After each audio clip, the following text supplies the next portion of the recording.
walk through the valley of the shadow of hell, you will realize that there is something ahead. Something that lurks behind the dark veil. A veil that is beyond our own comprehension.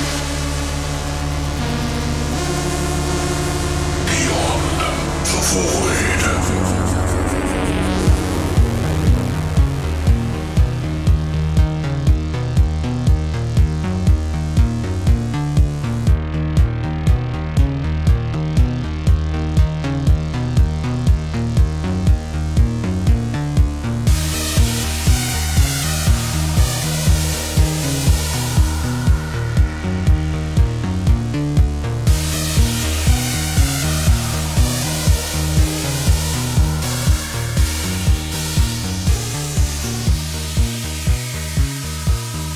What's up, guys, and welcome back to Beyond the Void Horror Podcast. That's right, we're back. It's Monday. It's Monday. It's Thanksgiving week for all you United States folks.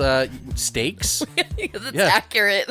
If I'm you not love, gonna argue. if you love a side of beef, this is the episode for you guys. A port loin. Like a side of beef. I don't know what the fuck I'm With saying. your bird. Thanksgiving Day is on Thursday, this Thursday. Thursday. And just to give you guys kind of a heads up, this is going to be the only episode we have for this week, so this Monday. If you haven't listened to any of some of our older stuff, I would highly recommend to do that on Thursday or fill it in throughout the week, just to catch up if you want. Some of the really old ones are horrible. No, I'm kidding. I don't know. I'm sure we've progressed. But They're all pretty great. Yeah, they're all bad. But yeah, no. So this week is Thanksgiving's week. So Thanksgiving week. God, man, I am just fucked up.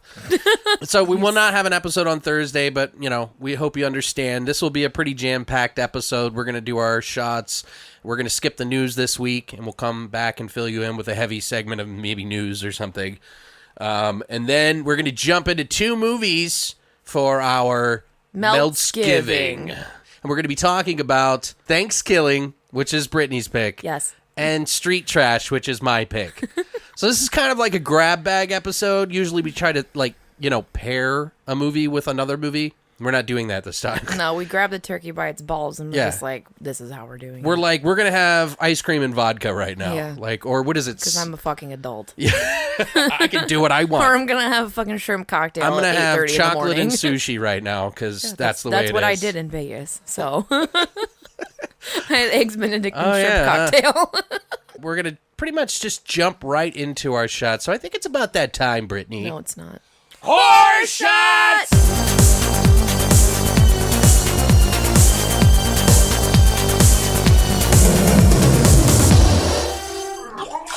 So because we're watching Street Trash as one of the 2 movies other than Thankskilling, which we were going to do 2 shots, by the way, guys, but we decided to cut it back a little bit because we kind of want to do these shots up a little bit better each time, and we keep saying that, but it's like, I only have so much time, I can't do a photo shot for a goddamn drink! No, I want to, though, because Not I feel every week. Yeah. you don't want to overproduce things, because, I don't love know. overproduction. But anyway, so we're going to be doing a shot themed around Street Trash, and it's going to be simple as this: Tenafly Viper. So I actually have a bottle I took, and I took a Jägermeister. No, he actually just found an actual bottle of Viper. It exists. Go Yeah, look there you for go. it. I found it. I went into the movie, into one of our segments where we went into, it was called the Dimension Files, where we went into, we found Michael Jackson's glove. Right. And any movie that you touched with it brought you into that movie. This is also where we got our crystal skull that we draw our names out of for grave plots. She's every right. week. That wasn't even a story, guys. That was a fucking real life accounting. Actually Yeah, happened. we met Andy from Child's Play, and he was a little freak baby. This is weird. I want my mommy. He was a little freak baby. I don't know what I'm saying. It was good. I don't care. So we got some ingredients that are kind of bringing back some memories. I don't know if they're always so fond, but No, they're not. So one of the 3 ingredients that we have here is Everclear. Yeah, Everclear, guys. Taking it back. Taking it back. Who wants some fucking... To garbage juice. Garbage juice. Jungle juice. Or Garbage juice. Garbage juice. Oh my God, we got to do that movie now. Okay. Silent Night 2. 2. Yeah, and then do Garbage Juice. That'd be good for Christmas. And we'll say, Garbage Juice! Yeah! Okay, write that down. Everybody's like, wow, you guys are really cringy. You know. Anyway, so basically, it's hard to kind of give you an idea of how much I put in here, so I'm going to have to remake this in a way to really give you the full ingredients. But basically, you're going to want to pour about a shot into a cup, like a 2-cup cup. Like 2 cups of liquid could fit into it. 2 girls in 1 cup. So you pour 1 shot of Everclear. You're going to fill up the cup with ice. Also, we have Curacao. I said it right for the first time. And I'm so excited for you. And then we also have got grape juice, like the purple kind. Purple drink. So if you've done it successfully, it should be like a purpley green hue, blue sort of thing going on. Like a really deep blue kind of. I don't know. Anyway. So we mixed these ingredients together. Brittany was like, you better be careful with that Everclear. Yeah, well, please don't kill me. Oh, I like the color. It's pretty. Well, if you mix it properly, it shouldn't be a problem. But I figure like 1 shot of Everclear is probably like 2.5 free shots. Like 3 shots pretty much. I don't math, but that sounds right. Yeah. I don't math. I don't math. All right. How did I already drip it on myself? So should we cheers to anything? Happy Thanksgiving? Yeah, actually, Something? happy Thanksgiving. I want to give a real quick hello to my best friend, Jenny. This is for you. She hates that. Love you. So sorry, Jenny. I tried to tell her not to. Whatever. You told me to do it. It was my idea, actually. If I'm getting punched, you're getting punched too. Yeah, I probably will now. All right. Cheers to you guys. Hope you guys have a happy Thanksgiving. Cheers. If you celebrate. Happy turkey ham day. Ooh. That's good. It's actually not bad. I don't know if I it. tasted anything. Did you taste anything? A little bit. Oh, God. Oh, God. No, I'm just kidding. My fingers pop like rainbows, like colors start splitting. Alex, you look like a melted box of crayons. Yeah. Yay! Yay! All right, guys. Okay. Is there more? I want another one. Oh, you want to know it? Okay. Yeah. Let's finish it off. Fuck it. Let's fuck it up. We're going to get fucking wrecked. We only have to record 1 episode today. So, it's so weird. I can't taste it. Like, I don't know if it's because I got a cold or my allergies are fucked up right That now. one was a little stronger. Really? For me, it was, yeah. Well, guys, like all settled, if I you think. want to try this non-tasting drink, Please do. yeah, no, it's delicious, but I can't tell because my allergies or something. I don't know what's going Yeah, on. because last week's was god fucking awful, so. Well, yeah. Well, if you would like to try this delicious treat, all you have to do is go to longlivethevoid.com and check out our hashtag HORRORSHOTS. And do that now. Right meow. Check out the picture that we did, too, the Yeah. sexy photo shoot we tried to do. Super sexy. Yeah, we haven't done it yet, technically, There's but so many boobs in this picture. So many just a tits. lot of asses and boobs. Ass and titties. But that's it for Horror Shots. Horror shot! I think what we're going to do now, guys, is jump into our flesh and potatoes segment of MELTSGIVING. All right, guys, so get ready, because it's time to slap your grandma with a fistful of mashed potatoes and fuck a turkey.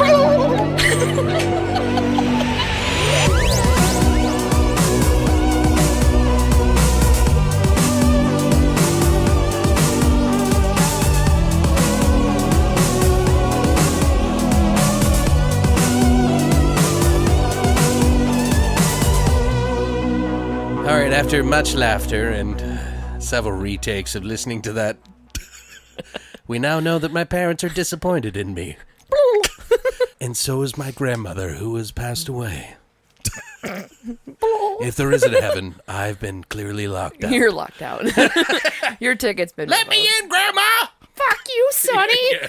She's all rapping and shit up there. She's like a rap god. Oh my god, I hope so. Anyway, guys, we're getting carried away here. It's the fucking grain, I'm telling you. We're going to wrestle trash cans and shit in here.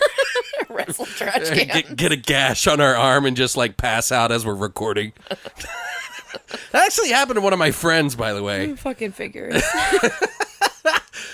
He wasn't recording a podcast, but he passed out because he got his arm gashed open. Anyway. Was it from blood loss? So, movies. movies. So we got 2 movies. I think it's probably best to start out Meltsgiving.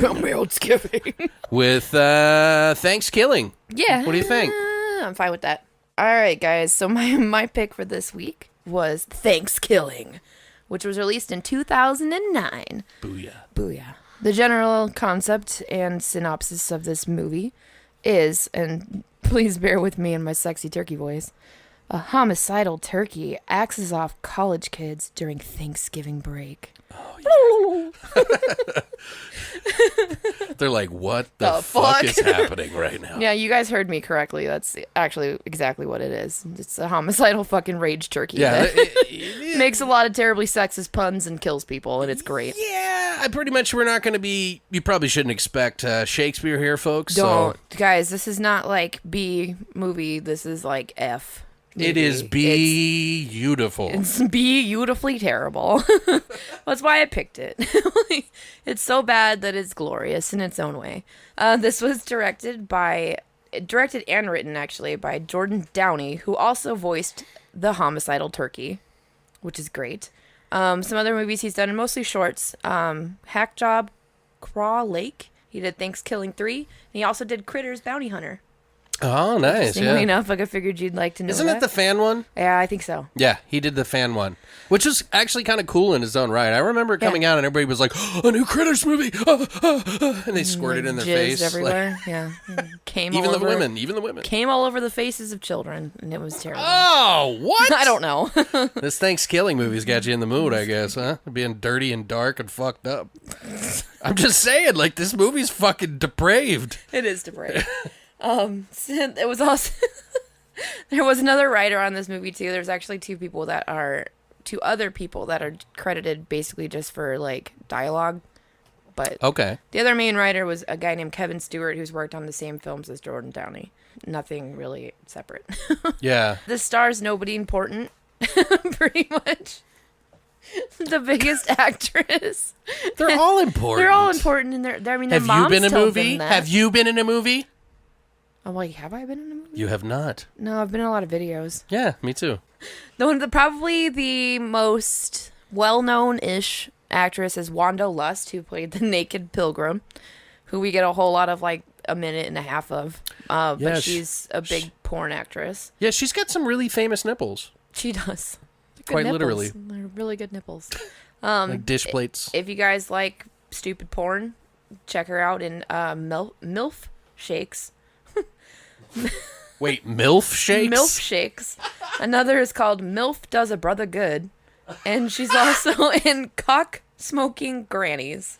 Jesus Christ! Those are just the three. Like, her cock-smoking granny star is shining bright on Hollywood. Those are just the three best titles that I picked. She's in a like slew of like other terrible porn movies. Yeah, and don't get it twisted, guys. I have nothing against people who do I porn. fucking love porn. I give no shits whatsoever. Yeah, I fucking even love Mr. porn. Hands, fuck him. Well, he got fucked, but he got you know what fucked. Yeah. I'm gonna go through this next part kind of quickly. Also stars Natasha Cordova, who played Allie, who's in another movie called The Final Lesson and Legend of Kamen, Kamen. That's actually the only like other feature film she did. Interestingly enough, it also has Lindsay Anderson, who played Kristen, who's only in one other movie called Terror Firmer. Yeah. Yeah. Trauma. You know, that's actually one of the movies that Guardians of the Galaxy director and Slither, why can't I think of his name? Nathan Fillion was in it, but it's James Gunn. Okay. Yeah. James Gunn was a part of that. Yeah, sorry. It's just like one of those little oddball facts, and I'm like, I get excited about, because a lot of people like Terror Firmer. No, that makes sense. And I'm going to do a quick side note here. Why we settled on Thankskilling was because Alex wouldn't let me do Poltergeist. So there's that. I don't have anything against it. Well, no, I know you don't. It really, what it was, and it wasn't even that I didn't want to do that movie. I was like trying to steer away from Thanksgiving type movies. Right. Specifically because there's 10 and then everybody that we know is going to be doing those movies. So it's like specifically Poltergeist. Everyone's going to do Poltergeist. Right. It's just going to happen. So it's fine. Even though it's not technically really like Thanksgiving-ish. Right. But still. It's going to be an interesting cover what we have for this. By the way. I'm so excited. It also has Lance Predmore, who played Johnny. The only other movie he's in is Elementary, An Education in Death. That's literally it, besides this. And then Aaron Ringheiser Carlson, who plays Billy, who is only in Thankskilling. That's it. That's all he's ever done. And then Ryan E. Francis, who plays Darren, who was also in Saturday Night Pillow Fights. Oh, I love that movie. And the Biker Warrior Babe versus Zombie Babies from Hell, which I need to watch because it sounds That doesn't amazing. even sound interesting. The pillow fight, though. So this movie had a whopping budget of $3,500 big ones. Booyah. $3,500 estimated. Which I'm really surprised because it looks like it was actually like more money went into it than that. There's like, there's big budget, there's indie, and then there's crap micro budget, and then there's Baby budget. Thankskilling budget. There's Thanksgiving budget. Which is typically what most people who have dreams and aspirations of making a movie Right. have, realistically. I still feel like to me it looks like it was made with more money than that. Oh, yeah, I was no. really surprised to see it was only $3,500 because the production value is actually pretty decent, and there's a lot of really cool scenes in it. There's a lot of really good work that's done, and I'm just like, oh. I've got some interesting thoughts. I mean, it feels so home movie-esque, but it's not. I don't know. I think you'll be surprised by my opinion on this. Oh, am I going to be surprised in your opinion? Oh, you're going to be surprised. So, tell me your thoughts. Oh. What did you think? What a cue. What a cue. I didn't lead you at all. No. Well, since you asked, Brittany, personally, like when I think of movies that go, oh, I took this amount of money and turned it into this amount of money. Granted, it's no fucking Blair Witch, okay? Blair Witch took 50, 60K and turned it into, I think it was like $300 million. Something stupid. And then a franchise on top of it. Well, sort of. Like, A mini franchise. to get a better understanding of how this movie is, the movie literally opens up on a titty, a nipple. Then proceeds to follow up close on those titties and boobs, if you will, of a 1629 female Priglum. female pilgrim settler, and says, "Nice tits, bitch," and kills her with a tomahawk. Instantly, I think of such classics as and heartfelt sentiment as The Notebook.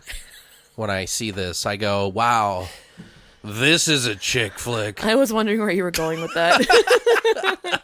No, but you can't obviously take this movie seriously. And that's kind of part of its genius in a way to me. Because, first of all, it's like, hey, fuck you if you don't like what we're doing. This is what we're doing.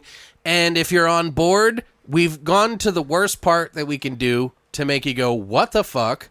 One, probably to get your attention. Two, to say, scary away, little peons. Or whoever that might not like the movie. They're like, fuck you. Like, and so, but I'll tell you what, like, honestly, though, for the movie, the amount of money that they spent, like you said, $3,500. And when I think of fucking movies, when people make movies and they want to make these movies, they think, oh, I'm going to make this like a really amazing thing, but they don't really consider the budget.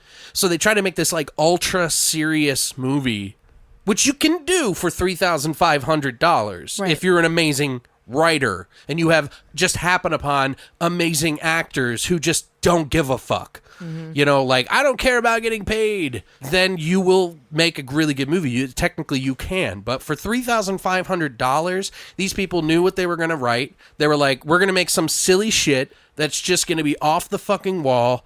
How can you make a movie about a killing, like a murderous turkey and like make it serious? You can't. So they were just like, we got $3,500. Let's see what we can do with it. Exactly. What I'm basically trying to say, guys, is it understood itself and the concept and the writing and everything. Just, even though it was shit acting, shit writing, shit fucking reality, like nothing made sense, it made its own mythos, it's made its own world, so it was able to do something really good with the budget that it had, and you're either on board or you're off board when you start the movie. So yeah, it's this perfect like introduction.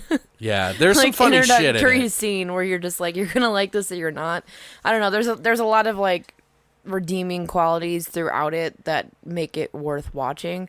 It's only like a little over an hour. It's worth the time. Like, just fucking watch it because it's fucking hilarious. Dude, if you want to be inspired Don't by a watch movie, this movie. no, fuck that. If you want to be inspired, watch this I movie. agree. Because they know what they knew their own self well enough to know what they could do. I'm telling you, man, like, this will inspire you. You can be like, if that motherfucker can make that much money, because I guarantee you they made a lot of money. I want to know how much they made. I don't know. It's a good question. Yeah, like I was trying so hard to find like just a general estimated number of like how much money they've actually made. They made a lot more than 3,500. Oh, for sure, easily. Like, And they probably got screwed out of it by some distribution company or something. yeah. Well, interestingly enough, though, like they couldn't. Nobody wanted to distribute the film when they initially released it. It's too much. They just didn't want to do it. Like, I don't know. They probably didn't support it because there's a lot of. I mean, it's a lot. It's Yeah. a lot. It's fucking weird and it's twisted and it's fucked up. It opens with a nipple. Like, you know, I can see why distribution companies don't want to be on that. Yeah. So like what they did was they took the DVD to Amazon and sold it themselves. Oh, as their own. Yeah, they distributed it themselves and sold it on Huh. Amazon. It took them a year to sell 1,000 copies, but in a year Wow. they sold 1,000 copies. I wonder how much they sold it for originally. That's what I want to know. I was like, how much was it? Probably like $20. Like I can see I would them think. being like anywhere between like $10 to $25. I can see them selling it for. Interesting. And I'm like, that's fucking awesome. Like, I love the fact that they didn't let that deter them. Like, they found a way to make it work, and they took it upon themselves. And they're like, fuck you, I'll distribute it my goddamn self then. And then it ended up becoming... it's not necessarily like a cult classic by any means, but it ended up having its own kind of a following. And partly I feel like that's to do with... I don't know if you ever watched that Achievement Hunter, like that theater mode show or whatever. Oh, I think I know what you're talking about. I'd never heard of it before, but apparently that was that they contributed to the largest audience that film's ever had, Interesting. which I thought was pretty cool. But they just did it in I think like 2012 or 2015 was when they aired that Right. Well, episode.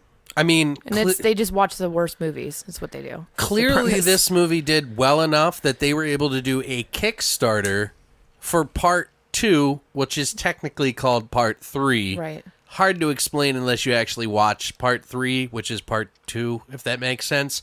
But they raised about $110,000 on Kickstarter to make a part 3. So that's no joke. Like, that's actually some pretty big money. Yeah, it's a lot. That's a really big following.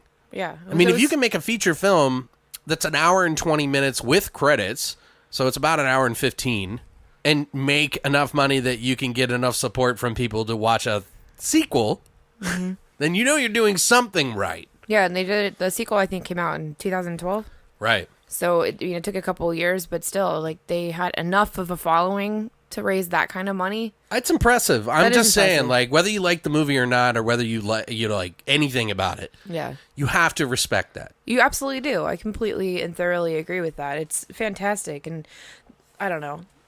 It One was a thing fun we were movie. talking about that I thought we might bring up is that how different, like, we watch these two movies which are both kind of depraved in a way. Yeah. Like, they do some things in the movies that we watch that, you know, a lot of society doesn't agree with, or it's a very gray area, so you're going to have people on both sides. Right.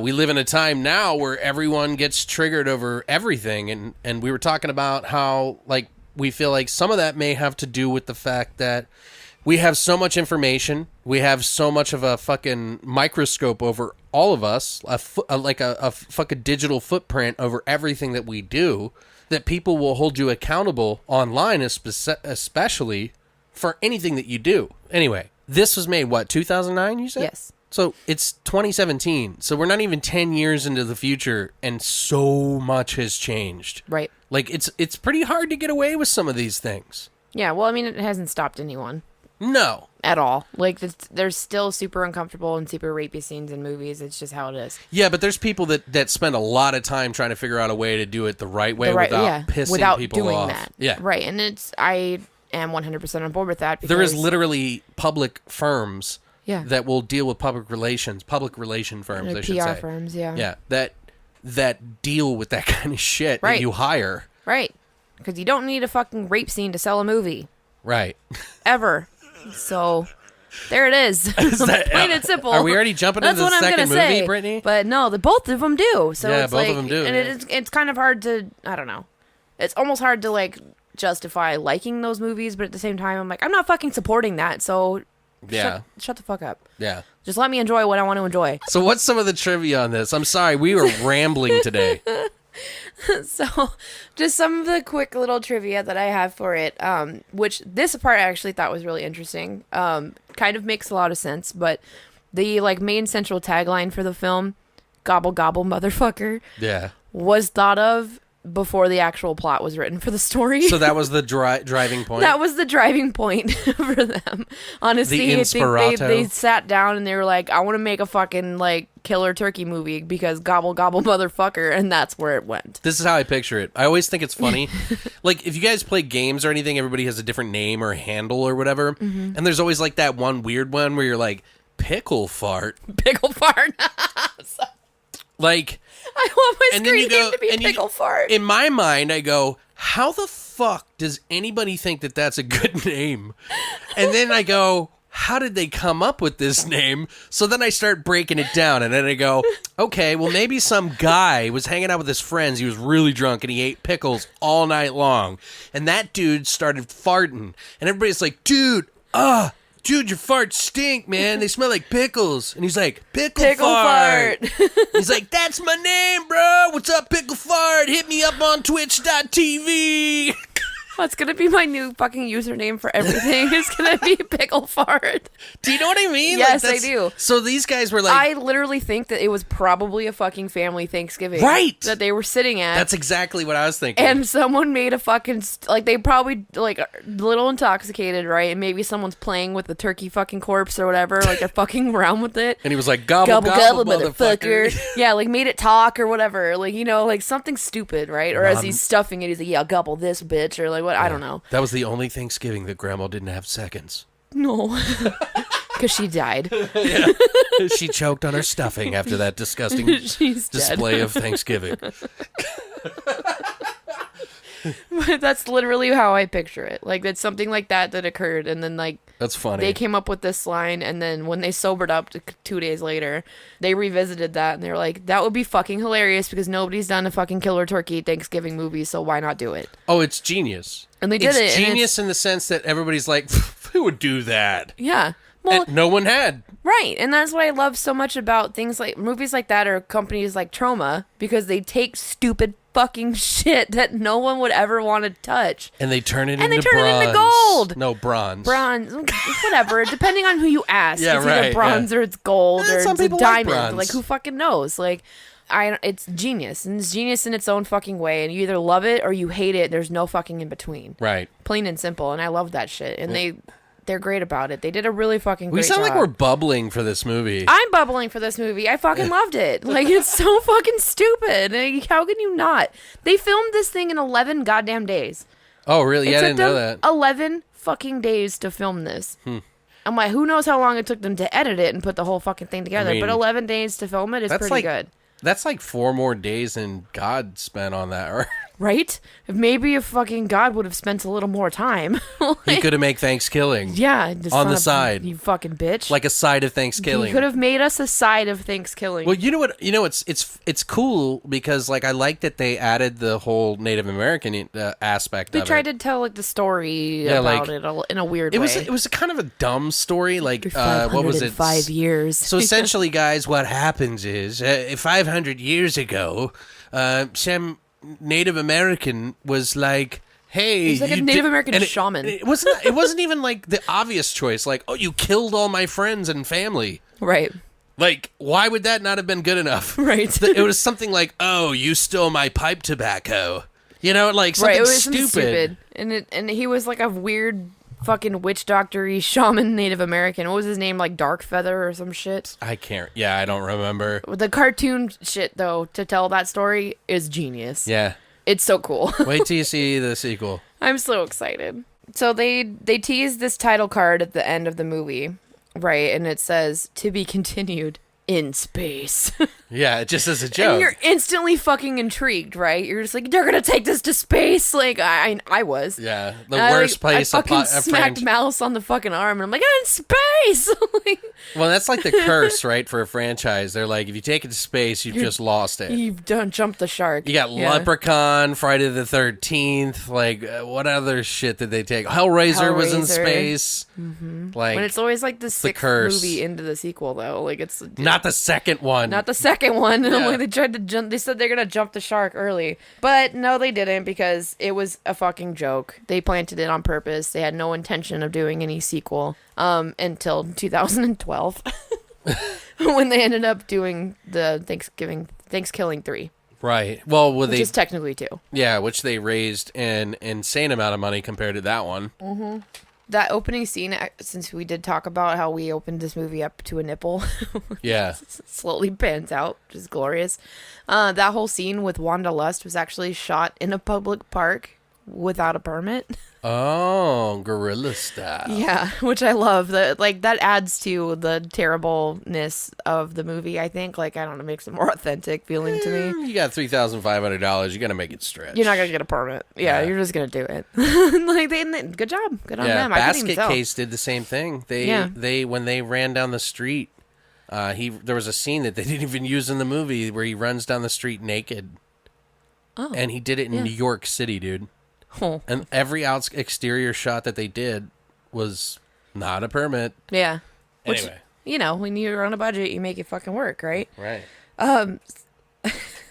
They copyrighted an additional title for this movie just in case they were to release it overseas. Because they had this plan to release it overseas to countries that don't celebrate Thanksgiving. Do you want to guess what the secondary title is? No clue. That they actually copywrote I for had it? no clue. Death Turkey. Oh, wow. Was the title, and I'm like, that's stupid. Do they even have turkeys elsewhere? I don't even know. I don't know. Yeah, I'm sure they do. I'm not a fucking, I don't think turkeys are United States exclusive. I don't know. There's a country called Turkey. Maybe well, dude, they have turkeys fucking there. Benjamin Franklin wanted to make our fucking national fucking bird to be a fucking turkey. What's wrong with that? I'm not saying there's anything wrong, Even but I'm though just saying, turkeys are fucking stupid. Turkeys are technically the step kid of the United States. Right now, a turkey as our national bird would make a lot of sense. Yeah. Turkey is perfect. They drown themselves when it rains. They're fucking dumb. So anyway, or maybe they're not dumb. Maybe they're smart. I don't know. Whatever. The guy that played Darren, Ryan E. Francis, is actually a drummer for a band called Overrated. The lead guy? No, Darren. He was the nerdy one. The nerd that wipes his mouth a million times. Yeah, he's the drummer for this band Overrated, which they're actually playing in the Jeep scene when they're driving to the family's houses or whatever. Oh, okay. They're playing his band over the radio, which I thought was interesting. And almost the entire soundtrack is like that band. It's music, which they're actually not terrible. So I don't remember it being bad. No, I was actually pretty surprised, but I was more surprised to see that he was the person that was in the band. I mean, the lead guy makes more sense to me to be in a band than that guy, but drummers always surprise you. That whole movie just reminded me of the East Coast. Yeah. Just even the houses and the style of everything and the woods and stuff. I was like, man, that kind of fucking feels like Maryland, where I'm from. Mm-hmm. And but then I find out it was Ohio, right? Which they did most of the stuff in Ohio. What was it? I can't Rinlin or some shit. Fucking Ohio. Yeah, some shithole probably. Well, I don't know. I don't. I have family in Ohio, but from what I hear, most of Ohio is kind of a shitstorm nowadays. Cleveland. Well, some people say Cleveland and Akron. Akron, Ohio. Crackerin. Yeah, everybody that's from there or lives around there. All I think of is diddling, diddling, diddling, diddling, diddling. Awesome. Oh, sorry. Okay. It's okay. So the turkey puppet. Can you talk about how excellent that stupid turkey puppet is? Looks realistic. It does. It's amazing. I know you're being sarcastic. I am being sarcastic. It looks kind of realistic-y-ish. It's not terrible. It's pretty good. I don't know. I love it. It's pretty terrible, but the humor of the movie lets itself be known. The director and the writer, Jordan Downey, actually created the puppet. Okay. He sculpted it and made it in his bathroom of his apartment, which I thought was interesting. They made it with leftover special effects materials, and they used the body is just the body foam is actually from a turkey hunting decoy. Oh, okay. Which makes a lot of sense, like when you look at it. They probably had that. Right. And see, I don't know, like you look at the turkey, and the turkey's fucking cool. The puppet work is actually pretty decent, but I don't think anything's left actually of the original puppet now. I think like the head was, but I think it's all gone. I don't doubt it. I mean, that shit goes bad. They destroyed it when they filmed. No, they destroyed it when they filmed. They say that like they destroyed the puppet when they filmed the movies, and like the only thing that was left was like one part, which is like basically been devoured by like mold and shit by this point. Well, yeah, a lot of that latex shit, like... It goes bad. Again, I'm bringing up the fucking basket case. As Lyle, the creature from the basket that was in the basket, the original Frank Henlotter has the, like, actual original one, and it's, like, hard as a rock. Yeah. Like, that shit just dries up, like, quick. Yeah, it dries up, seals up, and then shrinks. You need to get a humidor. A humidor. Keep it in a cigar room. Yeah. I don't really have a whole lot of more interesting facts, I think, that are pertinent or going to intrigue anybody. But Did you find anything? Or was there anything you thought was interesting that you found that was interesting? Or did you even care? I absolutely hated... No, I'm kidding. I bubbled about this movie in ways that I probably shouldn't. Are you surprised by?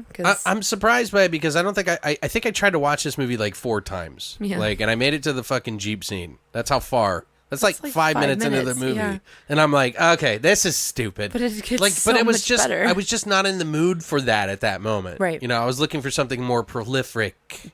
Prolific? Prolific. Yeah, I don't know why I said that. I picked a movie called Thankskilling. It's not going to be prolific. Well, no, I know, but I mean, just as a personal note, because I didn't always do podcasting. You know, when I watched it a couple of times, it just wasn't in the mood for it.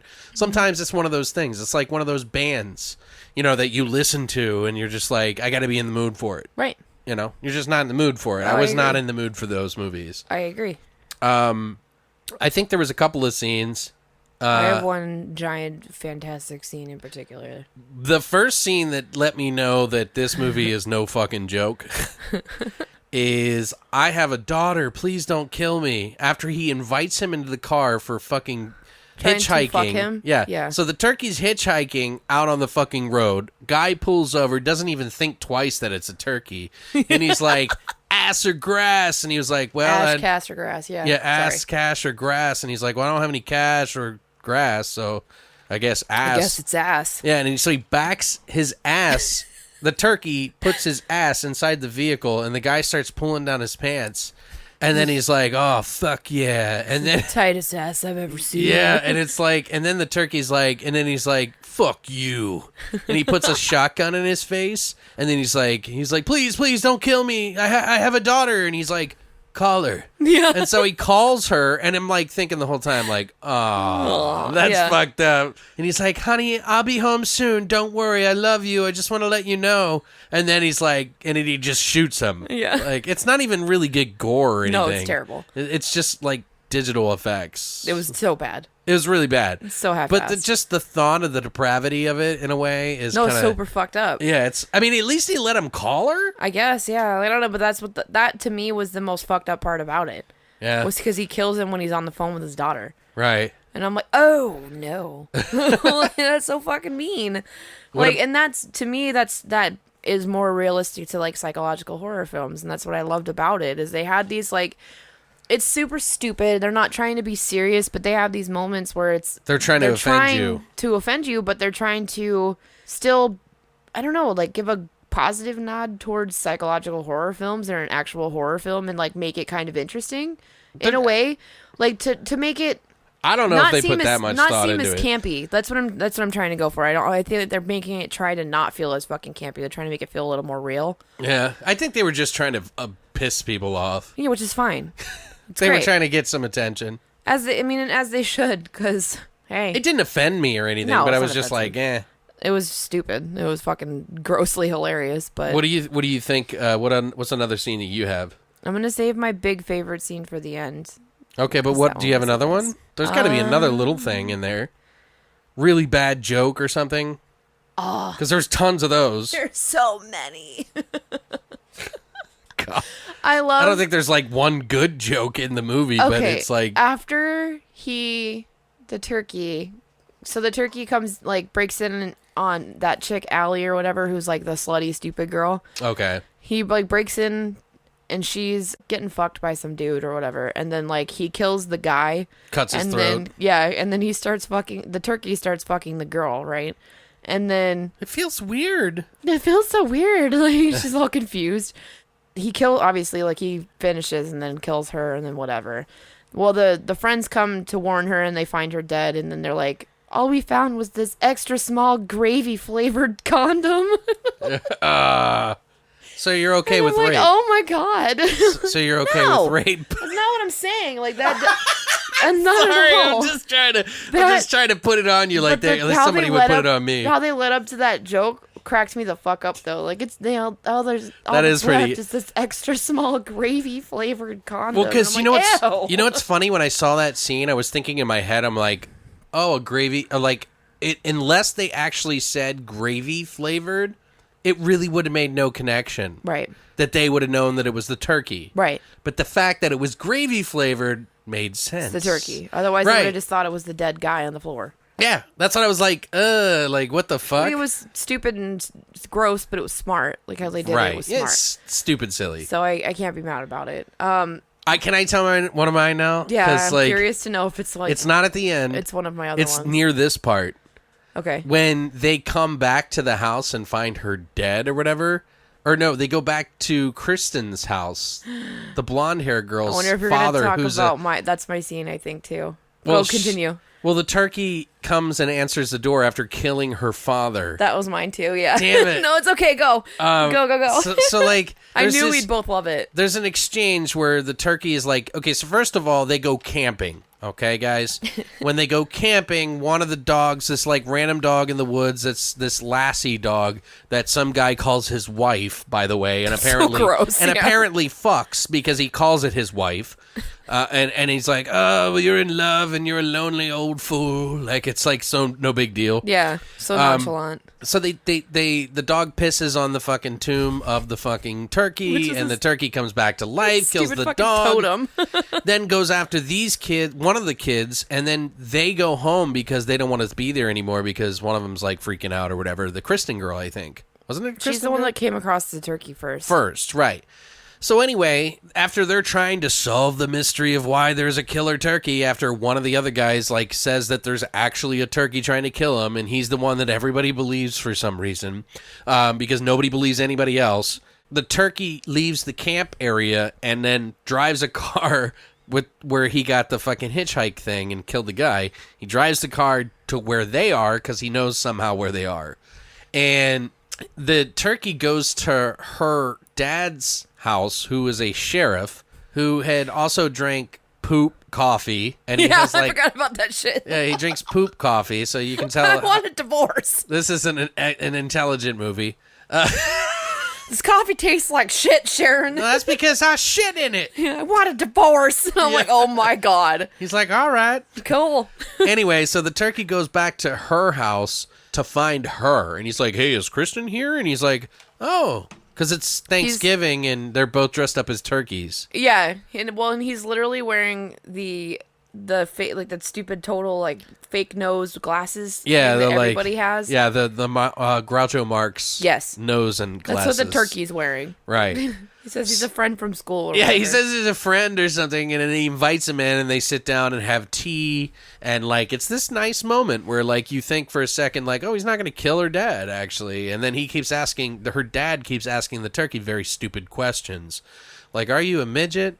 And then he calls him a little duck, and then the fucking turkey kills him, and wears his face like a mask. It was so glorious. Like, and it's all sewn together, kind of like Leatherface. It's so good. So he goes to the front door to answer. So he's wearing her dad's face, so and they show up. And first of all, why the fuck is she ringing her doorbell? I thought the same thing. Yeah. Like, I'm like, but whatever. For the sake of the fucking story, it's funny. So they go in. And the turkey greets her, and she thinks it's her dad. And this whole exchange between her and the turkey, she like kisses him on the face, and she's like, "Oh, Dad," like blah blah blah. And it's so great, dude. That part actually made me laugh. I just thought It's that was incredible. It's my so favorite part. stupid. It was funny. Yeah, that's my favorite fucking scene in the entire movie. Is that entire sequence of like 20 minutes or whatever. Like, not even. It was like 15 minutes and it was glorious. But you know what's funny is it's like if they want to make a scene work, they make it work. Right. And they don't care how it looks. No, this was great. That's what's funny about this movie is like there's quite a few scenes that didn't make sense reality wise. Oh, for sure. And you just go, well, it's just part of the story. Yeah. It's funny. Right. And this is one of them. Because he's literally a fucking turkey. Dude, that shit cracked me wearing up. a super fucking shrunken man face. And it's so ridiculous. small. And it does look like him. It does look like him. It absolutely does. It looks just like the guy, but it's so tiny. It's like the size of your hand. Right. Right. And it's not anywhere remotely near the size of a human's face. Neither is the person. Like, it's a turkey. It's not human sized. Like, right. How are these people so dumb? But then, like, he ends up commenting on that later when they walk in on him dragging the dad's corpse with no face, like, trying to hide it. Right. And then they all walk in and they figure it out. And he's like, man, you kids are fucking dumb. I'm like, yes. Like, yeah. It was so good. I don't know. Which is funny. But I love that stupid little mask. Because one of my other parts that just makes me go like, what the fuck? Like, so once they figure it out and that the turkey gets away with it, you know, like, because it escapes, they pull this medallion off its neck. It's part of this book that they read that's made out of cardboard and paper, by the way. You can clearly see, Yeah. but it drives the story anyway. So once the turkey gets away in the house, like, there's this part where the main guy plays the fucking victim, and he's like, man, I'm really sorry about your dad and all, but, you know, like, I'm just really sad and bummed out, you know? And she's like, I'm like, dude, she just found out her dad's dead. Yeah. Like, and you're playing poor me right now? You know what I mean? Like, Yeah, there's yeah. just that, like, what are you thinking? He was super annoying. I was like, the girl's father just died. You're asking to be consoled by her, and she does? And then she's like, it's just like, reality plays no part in this movie whatsoever. It is literally just for the jokes. That's it.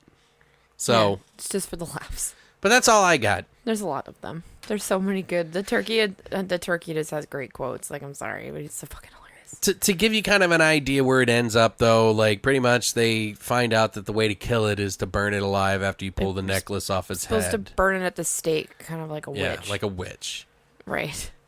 Which they don't do. And it doesn't work. The first time. Yeah, the fucking redneck comes. And shoots it in the The one that head. was fucking his dog shoots it. And it lands in a fucking radioactive waste. Is that what it is? Somehow. Yeah. Was It's it radioactive? Not radioactive, but like toxic, some type of toxic waste where it starts glowing green. Okay. The turkey fucking like ends up, of course, coming back later on because it's Kristen, Johnny, and then Darren are the only ones that are left alive, which I'm going to talk about really quickly. One of my other favorite scenes was the stupid, like, best friend montage singing crime That was shit. funny, yeah. Hilarious. Like, when Billy fucking dies. yeah. Oh, my God. Which, that scene was fucking dope, by the way. The friend One of my montage? favorite scenes is that stupid fucking But friend leading montage. up It's to great. it, Is his death. Like, his death is fucking hilarious. Billy, the rednecky kid, is the one that dies because he eats this, like, he's so hungry, so he leaves and ditches his friends, right? because he's a big kid. So he wants to go fucking find food. And the turkey sees him and is like, I'm going to turn myself into a delicious looking piece of turkey so this guy eats me, right? So he does that and he eats him and then he bursts out of his stomach and that's how he kills him, which is Right. great. So they're driving around in the Jeep and then they find Billy on the corner, or like on the street dead. And then Darren's all like heartbroken and upset and jumps out and like is crying over his fucking body. And then they Like, do this literally. like literally, and they do this horrible song and like friend montage, and it's so fucking stupid. I loved it so much though. I was like, this needed it. Like, this movie needed this. So what are our final thoughts on this, Brittany? What do you I think? fucking love it. I don't give a fuck what anybody thinks about this movie. I don't care. I don't think it's bad. It's fucking hilarious. It's literally a little over an hour long. You're not going to regret watching it. If you do, sorry. But I don't think you will, because there's moments that are just... If you're only Genius. looking for, like, you know, The Notebook or Shakespeare or... If you're looking for something fucking prolific, This is not the right movie this is for not you. the movie for you. I do like it. It makes me want to get one and two on Blu-ray of some sort if I can, just because I feel bad. Like, I tried to watch it so many times and I never finished it. Like, I just was never in the mood, and then I forced myself to watch it, and I actually kind of enjoyed it. And then directly after this movie, I saw that the sequel was on Prime. Both of these movies, by the way, guys, if you have Amazon Prime and you're in the States, they're free to watch right now, or part of your subscription anyway. Yeah, do it. Like, fucking do it while it's hot, like the turkey's hot. Get the turkey while it's hot. But we do have another movie that we're going to talk about. Keep in mind, guys, we are going to be only doing one episode this week. So while we had a lot to say about Thankskilling, probably more than most people do. Probably. I would assume. Probably. Yeah, we're I feel really like a lot deep about it. People won't touch this movie with the 10-foot pole. But I don't know. I think most people will probably put it down. Oh, I'm sure. Then just shit all over it. Like that show I was talking about that featured it, that got it its biggest audience. That's all they do is they watch. They watch shitty movies. They sit through terrible fucking movies and make you sit through terrible movies with them. That's like the whole point. Yeah, it's like torture of it, and I'm like, this is not even remotely terrible. There are some movies that definitely need to be made fun of, but there are like redeeming qualities within something. There's always those little golden nuggets that are floating around in the cesspool of shit. I always try and find something positive to take away from a movie because it's like, I'm not going to shit all over something that someone made. Right. Because did I go out and make a fucking movie? I don't think they think too highly of it. I think they probably are like, we didn't expect this. Right. So, but there was another movie that came out that we were going to talk about, and that is Street Trash, which is probably one of my most famous, unique styled movies. Like, I can't really compare it to anything. I'll just be fair warning, guys. I'm a fanboy of this movie. Okay. He is. And it's not because of rape in the movie, just so you know. Movie's dick. But the movie came out, Street Trash came out in 1987, and the story goes, when a liquor store owner finds a case of Viper in his cellar, he decides to sell it to the local hobos at $1 a bottle. Unaware of its true properties, the drinks causes its consumers to melt very messily. Two homeless lads find themselves up against the effects of the toxic brew, as well as going head-to-head with Bronson, a Vietnam vet with a sociopathic tendencies, and the owner of a junkyard they live in. Yeah, it's nice. Sounds like a fun Christian story. Sounds like a nice Christian story. This movie was directed by Jim Murrow, also known as James M. Murrow on IMDb, but most everybody that's ever... I've always known him as Jimmy or Jim because I've followed this movie for so many years, but I guess he's trying to take it seriously now because his career is definitely taking a step up. Right. And I'll explain that in a second. This is literally his first feature film. He's mostly a camera guy, Steadicam in particular, and sort of like the electrical guy, anybody that does anything with the cameras or setting up anything like that, he's your guy. But Steadicam is literally one of the best Steadicam operators in the industry. So he went from this movie to huge fame. Mm-hmm. Worked on films like Titanic, just for starters. He was the director of photography for the movie Crash, The Last Mimsy, Rush Hour 3. He only directed like TV shows after that. Like he did Southland Tales, I think it was, like the TV show. Mm-hmm. He also did Shameless, Rush Hour TV show. But man, like it's just kind of interesting to see that British Shameless or no, Shameless. This one. Okay. It was written by Roy Frumkiss, actor. He's known for as the guy who took the first pie to the face in the Dawn of the Dead movie. Sweet. As far as an actor goes, he also plays the melted businessman in this movie. He's also an established writer. He did The Substitute 1 through 4. Okay. The Johnsons, which I actually want to do that movie soon. Also, he's a producer, a good producer. He has done The Killer Rack and Slime City Massacre, which is the sequel to Slime City. He also produced this film, as well. I do want to also point out some of the special effects people that were on this movie because this is one of the most special effects, like, crazy movies. And if you're into special effects, practical effects of any sort, this is the movie that a lot of people are fans of. It's like porn.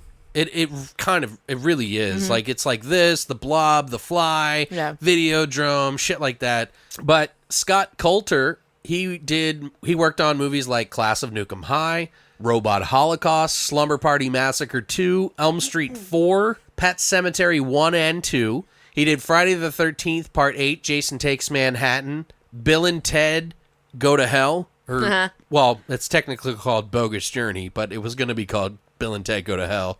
Demon Knight, which is the Tales from the Crypt movie, which I love. The Crow, Slime City, Shocker, Arena, Demon Wind, which is, even if you hate that movie, you still appreciate the special effects in Demon Wind. So, suck it. Also, it has another person that was on this movie was Jennifer Aspinall. She did Spookies, Toxic Avenger, Indiana Jones and the Kingdom of the Crystal Skull, and many big budget movies. She taught a lot to one of the other people that actually worked on it, which was Mike Lackey. He did a lot of work on this movie. He did the majority of the short that this movie was based off of, and I Was a Teenage Zombie. Oh, sweet. Also, Gary Yee, he did Dead Dudes in the House, a.k.a. House on Tombstone Hill, which I own on VHS. And I'm a big jerk for saying that on the podcast. Dead Dudes in the House. It's called Dead Dudes in the House. Fucking Troma changed the name. Why the fuck are you changing the name? Right. They must have, like, had some sort of copyright or trademark issues. Anyway, it bothers me. I don't like Dead Dudes in the House. Part of the reason why, I just want to mention this real quick, is I was looking for the name of this fucking movie for God knows how long, and someone was like, "Oh, that's Dead Dudes in the House." I'm like, "Yeah, no, nah, dude, that's not the name of this cool movie." You know, it's nothing as stupid as that. And it was. Anyway, I own it on VHS, so fuck you, Troma. I'm just kidding. I'm kidding. I love you guys. Anyway, he also worked on The Relic, which is actually pretty cool. X-Files. He worked on like 17 episodes of the show. He did The Avengers Age of Ultron, just for starters. They're just shit film. Rings. He's mostly like a key technician, does a lot of the mold factoring, like makes the molds for a lot of shit. Yeah, that's a lot of work. It is. It's like pretty much the heart and soul of what anything looks like. Right. So he's worked on Children of the Corn 3, Galaxy Quest, Terminator Salvation, which has a lot of really cool practical effects in it, Thor, Jurassic World, Iron Man 3, you name it. There's quite a bit.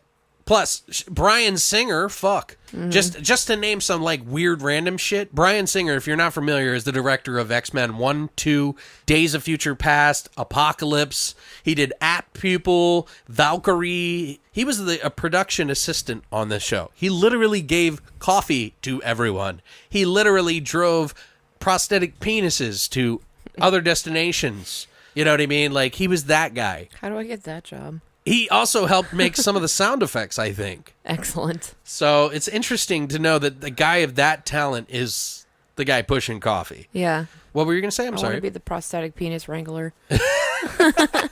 He's also the guy that's actually going to be directing Bohemian Rhapsody with Rami Malek. Yeah. Rami Malek. Yeah. Which is probably going to be a pretty big success. Oh, I'm sure it will be. He's not a bad director. I say what you will about some of the movies he's directed, but I don't think he's that bad. I think he's pretty good. Wow, that was a lot. And now I'm still boring you with who's in this movie. Me? I guess. Not me. So not only did special effects guy Mike Lackey do effects on the movie, he also starred in the movie as Fred. He's never done much else as far as an actor on that. Bill Chappell, he is known as Bill the Cop. He's done a few other roles, nothing too drastic, nothing real specific. He also did, there was also Vic Noto. By the way, this is Bill's first role. Oh. Vic Noto, he plays Bronson, the fucking hobo king. or whatever the fucking King of the hobos. Yeah, king of the fucking Dumpster divers. the bums. He also did a stuntman bit part in Death Wish 3. He played the bartender in this movie that I never even heard of, and I'm now kind of curious to see. Run DMC's Tougher Than Leather feature film, which I don't know how I've ever missed that there was a movie. Yeah, me too. I didn't know that. I don't know why. Maybe I knew the name, Tougher Than Leather. I'm going to ask Mouse if he knows about it. I'm curious now. He was also in Innocent Blood, Rock, and The Alien, which seemed kind of interesting cover. Trapped in Paradise, which is a comedy with Nick Cage and Dana Carvey. Mm-hmm. If you remember that one. Also stars James Lorenz, who plays the doorman. He was also in Frankenhooker. Yeah. He was the main guy in that. Doorman. He was also RoboCop 3. He also plays Brett Weir in the Jerky Boys movie. And he also did some short movie called Swirly, where he plays an ice cream cone Cute. guy. Pretty interesting. Which also Jim Muro had something to do with. I love swirl cones. It's my favorite ice cream. Mark Safaraza, he plays Fred's brother, Kevin. He's done nothing else. It was his first time ever acting. Really? Interesting story on him in a little bit. Huh. Jane Arakawa, she was Wendy, the junkyard assistant. She's pretty much MIA. No one knows how to reach her. Queen of the junkyard. Yeah, she was the assistant, but yeah. No, she fed them all. She fed all the homeless people. And she fucked the 16-year-old. Pat Ryan, also known as R.L. Ryan. He was the junkyard owner. He was the bald guy, the big guy. Yeah. He was also the mayor in Toxic Avenger. Mm-hmm. He was in Class of Nukem High and Mannequin, believe it or not. Also, Clarence Jarman plays Bert, who's one of my favorite characters in the movie. He plays the gas-wearing, food-stealing black guy that's in the movie. Yeah, I love him. He's he funny. was fucking hilarious in the thing. More on him soon. Also, Bernard Perlman, who plays Wizzy, who's his first time ever acting. Also, here's an interesting one. Half-breed Billy Graham. Half-breed Billy Graham. Played an American soldier on the ground, I'm assuming. He's actually was the front man for the punk band, metal band called Saints in Hell. Mm-hmm. And then he was in a huge band called, a little-known band called Cinderella. Mm-hmm. He also was a wrestling manager. Oh, no. He's actually known as being the most hardcore manager in wrestling, period, across all entertainment. Okay. Yeah. He led a cult crew that were like the Manson crew of like wrestlers that he created. And he works in the CZW, if you're familiar with that. But he's also acted in the movie called Theater Bizarre. Oh, yeah. Okay. Tony Darrow, who is Mr. Nick Duran. He was in Goodfellas, Mickey Blue Eyes, Small Time Crooks, The Sopranos. No way. He was also in Once Upon a Time in Brooklyn. Part of the reason that he's so popular is that Tony was actually a lounge singer for many years, long before he was an actor. And he used to sing for like 15 years, almost, in New York and Pennsylvania. He did like Atlantic City and shit like that too. But he was even on the Johnny Carson show. That's awesome. Before he was an actor. He even had a day dedicated to him, which is October 10th, 1997, by the Boy Scouts of America. And it was dedicated to him for that whole day. No. Yeah. I don't know why they didn't say. But to give you guys kind of an idea how much money they tried to raise for this movie, it took them a long time to get it first off. They had about a $500,000 budget. So $500,000 seems about right for this movie because there was quite a bit. Oh, yeah. The special effects melty scenes I can see that. So what do you think, Brittany? I want to hear your honest thoughts. Just let it out. I'm not going to fucking try to taint you. We almost started like getting into it before we started recording because... Well, you just didn't like that I wasn't as excited about it as you thought I was going to be. No, I was surprised. But I want you to give your unfettered opinion about it. Seriously. Okay, so... Fuck me, fuck everybody else. I want to hear it. I did enjoy it. There's a lot of elements about it that I like. And... any scene with the when they drink the Viper and the people are melting is just fucking genius. It's all cool. It looks amazing. It's just my biggest issue that I struggled with for this movie was that there was 9 fucking plot and subplots. None of them made any sense and none of them ever amount to anything or tie into anything else. What do you fucking mean, Brittany? It's No, I'm just kidding. like they're just just stupid. kidding. Like they focus on one fucking story and finish it out and be done with it. Instead, they jump from one scenario to another scenario to another scenario, and they like shit all this stuff down on you, and they never complete any of it. Right. It's like all of a sudden we're talking about this crazy fucking veteran and his PTSD problems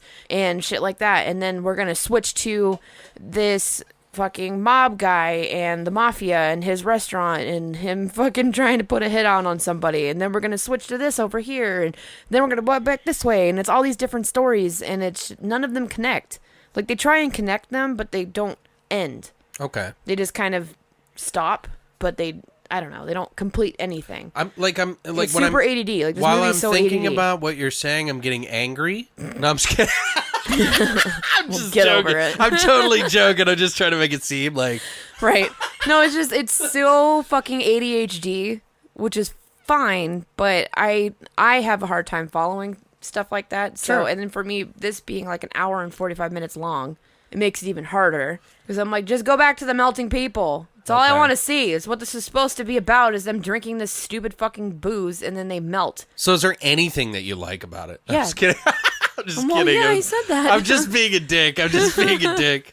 I don't fucking hate this movie by any means. Like it's not my favorite, but I don't fucking hate it. You should love it. That's all I'm saying. I like it. I'm gonna give my rebuttal to It's fine. your I'm just like, I can't say that I love it. I'm Like, not saying that this is a rebuttal in the fact that And I you're know wrong a bunch about of how people you are feel. gonna I'm saying be mad at me no, for saying no, that I fuck don't that, love dude. it, but I First don't. of all, I didn't think too highly of like Slaughter High, and there's a lot of people that love it. Yeah, and I I- even I admitted that in didn't the like it beginning. I'm either. like, this is a movie that people probably loved as a kid, Right. And I wasn't there for it. Yeah, well, we already know about my feelings on like Chucky, so Right. I'm just like, oh, I'm sorry, I'm about to shit all over your childhood. So, Totally understandable. Like I get it. Everybody has their own opinion and stuff. Right, But no, I know no. a lot of people really love this film. part of what I was going to say to you, though, is that I totally understand if you're looking at this film from a perspective like I want a 3-act structure kind of film where it's like story, story, story, then you're definitely not going to enjoy this movie because it's not going to 3-act structure sort of thing. It is and it isn't. Like it Right. is in the loosest sense possible,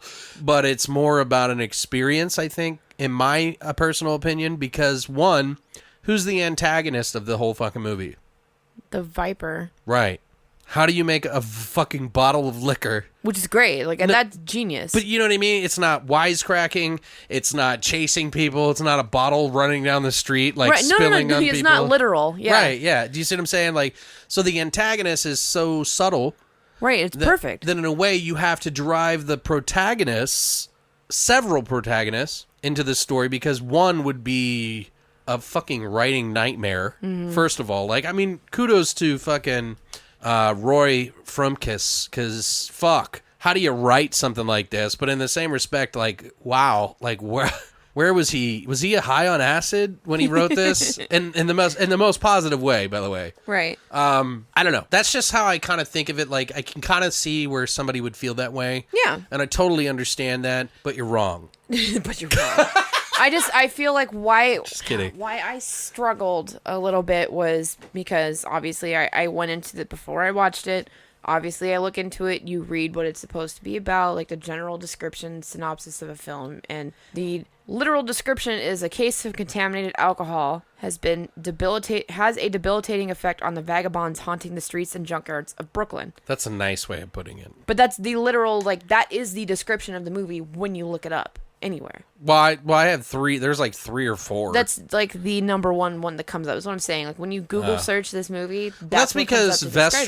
Vestron, who owned it, was a little ashamed of it because it was their little step kid. Right. Like their little, like, oh, I fucked the wrong person Yeah. kind of like. Well, so I think that's why Had a kid. I had a disconnect with it or couldn't necessarily connect to it and noticed and had issues with all the fucking subplots and random shit that was going on is because I'm like, this is not at all like, it's sort of talks about that, but it never really focuses on the sole reason, which is the Viper.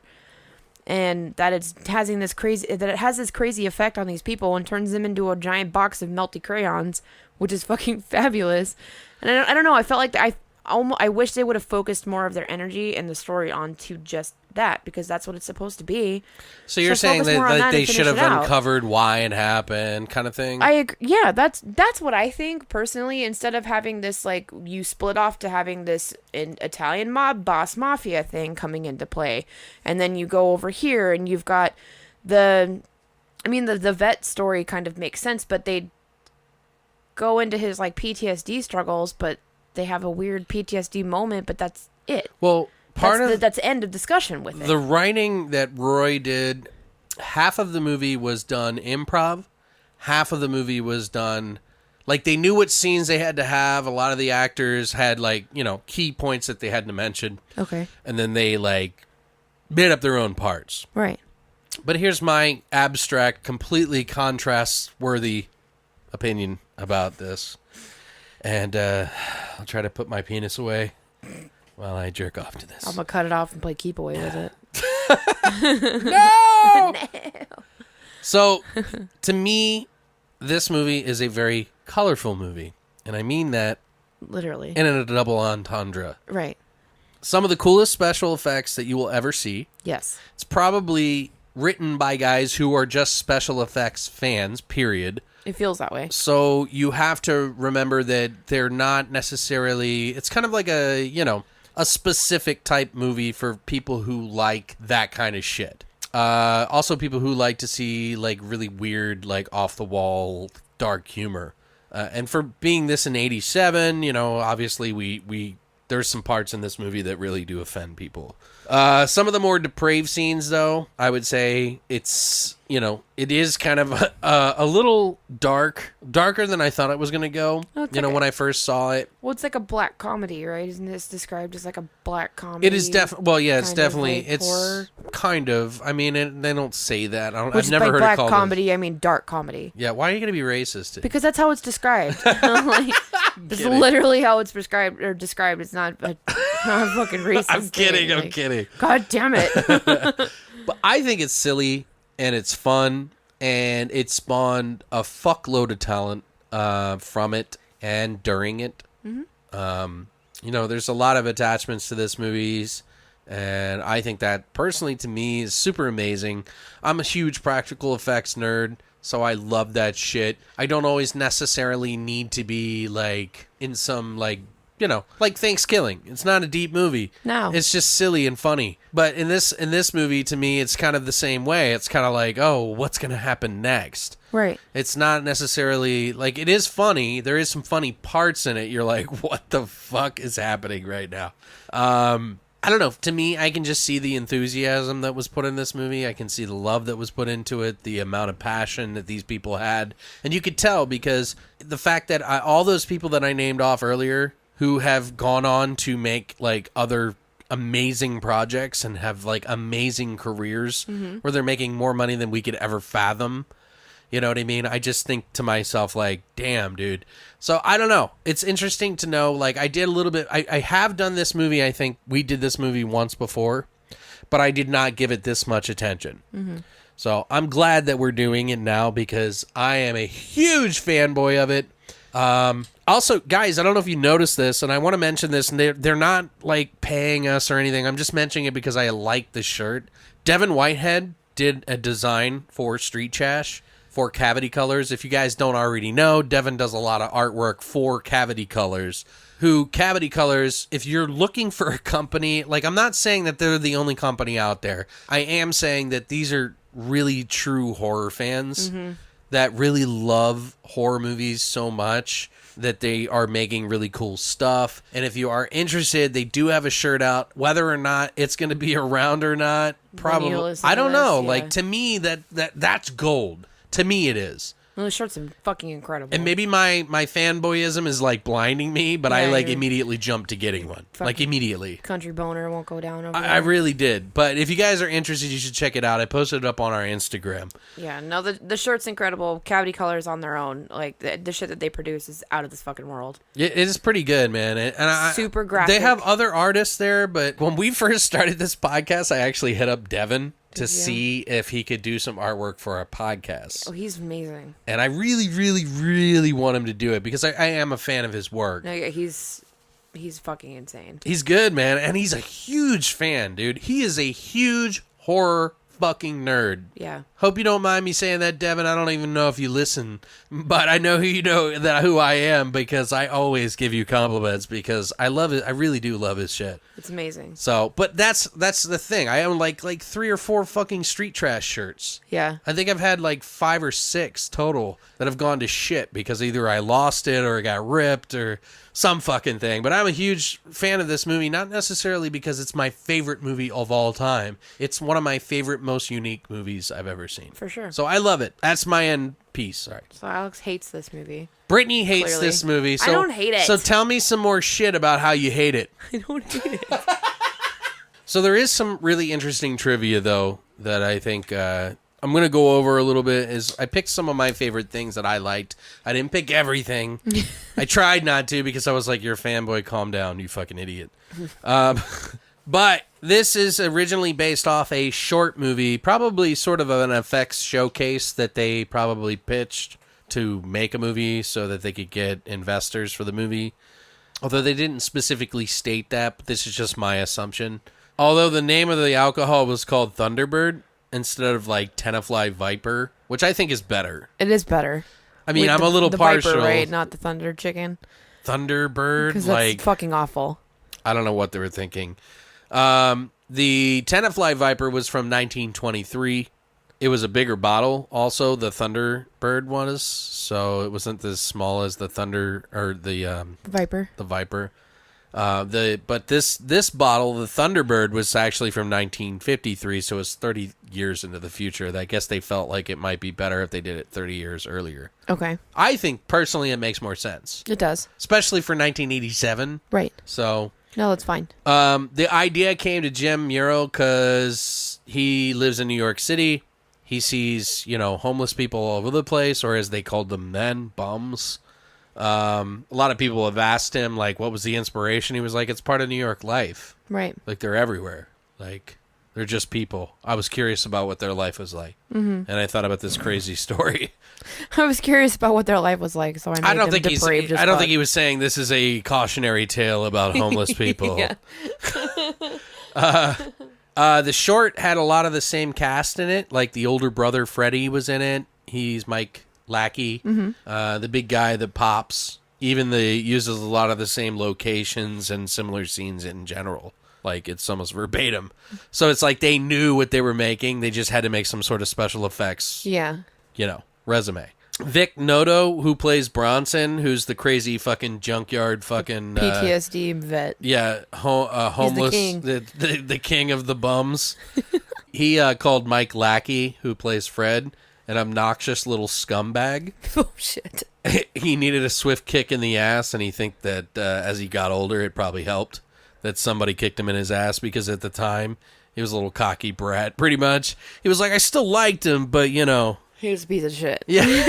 I thought it was funny. I still like the guy, but he was a real fucking cunt stain. I thought it was funny as shit. Like I said, I mentioned previously that half of the movie was done in improv, half of the movie was done written. It's interesting. They kind of just took what they felt worked. Okay. In fact, James Lorenz, who is the doorman, his only line was supposed to be, get out of here, bum.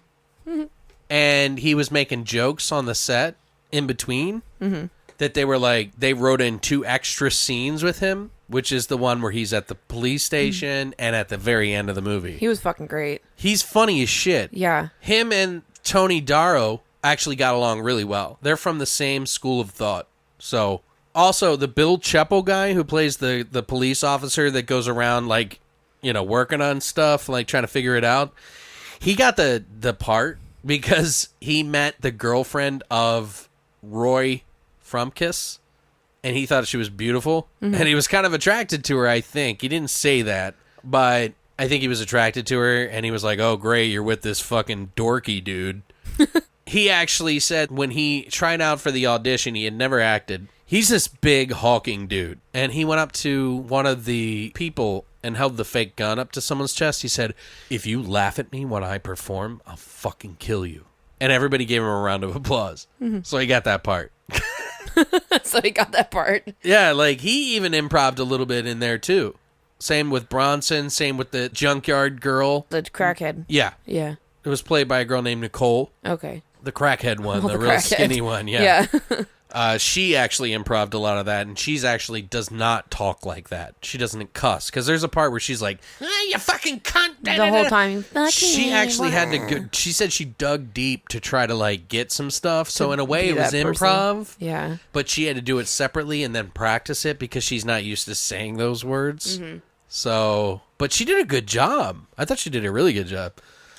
So Fred, who is Mike Lackey, who is the like hippie looking guy, who is the main character pretty much, and he has the brother who's always like hooking up with the queen, the assistant. They were originally trying to get someone that was 14 years old to play the younger brother, but a lot of the parents were trying to ask for like all this like insane amount of money. Yeah. Like even after the movie was done and over with, they were trying to get like money from it because of the shit that they put him through.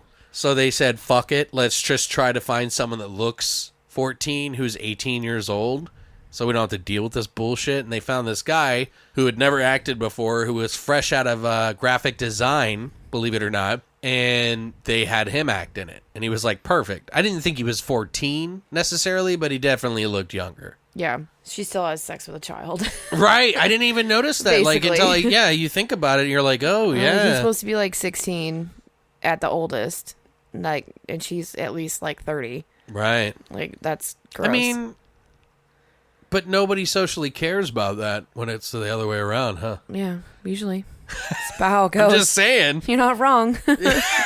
You're not wrong. It's a badge of pride. It's a badge of pride for a Exactly. guy. It's not fucking rape. It's cool. Yeah. And it's like no. It's like I don't even rape. care I got raped. It's a badge. Yeah, they're like, oh, it's voluntary, so it's fine. Like I fucked her and I wanted to fuck her, and even though I was 14 and she's 37, like and fucking knows better. Right. That's yeah, what no, you it's tell a your badge friends. of honor, right? It's not like this nasty shit. But I swear to God, if some 37-year-old fucked my 14-year-old, I'd probably kill her. Oh fuck yeah, dude. So well, that's where the problem lies. But I want to get into that. right. Miriam Zucker, who is the girl who plays the girl who gets raped in the tire hut Yeah. area. The girlfriend of the mob guy. Yeah, she was like they called her a socialite. Yeah, that's what Like she is. whatever she is, she was like a nobody, like Yeah, whatever that's what throwaway. she is. It makes sense. She was just an arm candy, pretty much. Right. She actually had a similar incident that was in this movie. In fact, she said that when she first moved into New York, she went home by herself and decided to take the subway to save money. And her friends were like, no, you should just take a cab. You should take a cab. And she's like decided against it. But she was attacked by herself and hit on the back of the head so badly that she was unconscious for 2.5 days. They caved in the back of her head. She had 3 to about 4 months of recovery. She couldn't open her eyes. She couldn't open her mouth. She lost her hearing in her left ear. And when she did that scene, she said that she knew fully what was going to happen.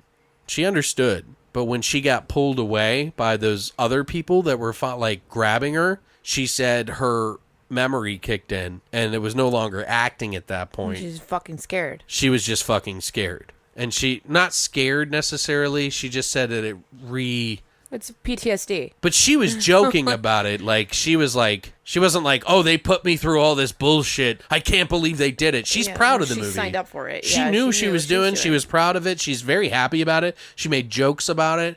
She was just like, yeah, it just brought back memories. She was like, so when you see me screaming, she was like, that was actually me panicking because I just hadn't thought about that in a long time. Mm-hmm. So It's crazy. yeah, but there was also a scene in the movie, which I don't want to spoil too much, but there was a penis football match, It's amazing. which is pretty funny. I still think it's sexist. It is. I'm kidding. I don't give a shit. Like, throw genitalia around. Slap it on my mouth. Next time, do a pussy. Oh, yeah. See, that would be not okay. Be hilarious. But they loved this scene so much, like everybody that was involved in the movie, that they included it in the exploding big guy pop scene. And you can actually see the penis fly out when it explodes. What? Like if you freeze frame it, you Stop can it. catch it. No joke. I'm gonna go fucking look at that when I get home. Yeah. I'm gonna find the penis. When the bum finally gets his own penis, you know what I mean? And he grabs it and he jumps on the bus on the back and he's like, there's a bunch of like little kids, right? Well, there was some debate on whether they should do second graders on the bus or Hasidic Jews on the bus. Oh my God. And there was a bet. Like somehow they made some bet and somebody lost and so they got the second graders. Made it a game. Yeah. I love it. See what I mean? Second graders or Hasidic Jews? Which one? So it's okay to like throw, put that on there, but not Hasidic. But it makes sense too because they clip the tip off. The Jewish thing. I don't know. I'm just saying. It's circumcised. Yeah, I don't know. Another thing that we're going to be doing in the future here, by the way, guys, is doing Necromantic 1 and 2. Oh, fuck yeah. By Jorg Buthrit. These movies are fucked. Yeah, by Jorg Buthrit. I can't say his name properly, but foreign. He actually got interviewed about Necromantic, and he brought up street trash. He was worried about street trash because he thought he had the most famous dick scene until it came out. Yeah. And he said that he justifies that it's not the best dick scene, like penis scene or whatever, because his is a romantic movie while the other one is a comedy. He laughed about it, of course. But I mean, it's about fucking corpses, guys. Yeah, if you've never seen those movies, like, they're fucked. They're fucked. Also, the guy that plays the cop, his name is Bill the Cop in the movie. But he's Bill Chappell, Bill the Cop, who I've mentioned already. He was actually an ex-detective. So he was actually a police officer. That makes sense. He actually worked his way up to a detective. He was in an insane accident where he got thrown out the windshield and thrown into a moving car, and survived it. This motherfucker's a tough-ass motherfucker. Built like a tank, so it makes sense. He really is. He's bigger than fucking Arnold Schwarzenegger. He's gigantic. He's big. He was out though for like 9 months during that time. Well, yeah. So like 2 weeks. But it. Put a Band-Aid on. He also lives in Tucson, Arizona. Really? Yeah. Oh, let's go pay him a visit. I know. I want to meet this man. Like, I really kind of do, just because I'm a fan. Kill us. I definitely would love to interview him, though, to get his opinion about the thing. He seems to be very open about how he speaks about it, and it's really kind of endearing. His son is like this gothic kid who's like, he was like, yeah, I grew up, and like, it was the coolest thing ever. He was like, yeah, my dad puked on a guy after he beat his ass. Yeah. Like, what the fuck? That scene's great, too. But he's into weapons, he's into weightlifting, he's into riding bikes, and he's also into God. Big time. So, I guess he's had a change of heart. He mentioned that a couple of times in the interview. But Tony Darrow, who had a cane in the movie, who plays Nick Duran, was not a prop. He literally had his foot surgically worked on because he came up with melanoma and almost died. Oh, wow. Like, really bad. So, when he's walking around with that cane, he really is limping. It's so crazy to think that fucking skin cancer in your foot almost killed him. Right? Fuck. What a way to go. I know. I was like, dude, they show the stitches and shit in it, and it was like 5 inches wide. Fuck. Like, at least. I think it's about 5 inches, right? That's crazy. Also, if you guys seen the front of the Viper bottle, you see like the girl with her wings spread out and her arms are open, kind of like you would see in like a surgeon. But Denise LaBelle actually did the artwork for that bottle. So if you guys are looking for that, I think you can still get stickers, by the way, and make your own. Also, they did a premiere for this movie in a garbage truck. Excellent. So everybody was like hanging off the sides as a promotional thing. Excellent. A lot of people, like everybody that was involved in a movie had a blast. Even Miriam Zucker, the girl who was in the tire hut, who gets raped, she bought her boyfriend a diamond ring and proposed to him that night. Oh, yeah, that's cute. So she was like really, it was a real sentimental moment for her. So, I just got raped on screen. Yeah, marry me, baby. Do you love my scene? Because I love you. Because I love you. Please marry me. Jesus, Brittany. The movie still a funny thing. Yeah, I think it is kind of funny. Yeah. Transition. The film did kind of bomb though, and they did treat the film kind of like a plague. Vestron pretty much just want to distribute it like a lost cause. They basically said, oh, we're just going to distribute it kind of like a trauma film. And Right. some of the people that were attached who were producers and, part of the movie were really upset about that. Others were like, whatever, fuck it. Like, this is kind of what I expected. I'm amazed it got this much fucking support to begin with, kind of thing. Yeah. So it fought to get its cult status and to what it is today. It went through, if you can imagine if you're even slightly offended by it today, then you can imagine back in 1987, it was also pretty crazy. Like, nobody had ever seen anything like this movie. Like, this was, like, way beyond distasteful. Right. That's pretty much it for the trivia, though. I mean, do you have any favorite scenes that you enjoy? Yeah. Oh, yeah? Junkyard penis keep away. Oh, wow. Yeah, that's my I'm favorite offended scene. right now. You should be. Fucking throwing dicks around. that's What literally- is this? Is man trying to emasculinate? Emasculinate? All right, what do I'm saying? Whatever. know what I was picking up what you were putting down. I'm playing like some crazy shit, but go ahead. fine. Please tell me about the penis thing. Tell me all about it, Brittany. Please tell me all about it. Please. Draw me a picture. Make it visual. No, I'm sorry. If you don't like that scene, then you're stupid. Oh, it's 'cause one of my great. favorite scenes. It's one of the most It's one of the most memorable memorable scenes. Yeah. It is. It's fucking glorious. It's ridiculous. It fits. It doesn't even But- fit in the movie, but it does. I guess technically, if I have to go chronologically, so before that point, Oh, so you're just named two off. I'm gonna right? do what I want. Oh, Yeah, okay. I do what I want. Thank you. Well, before we skip over that, let's talk about the penis scene. Okay, we're gonna keep going.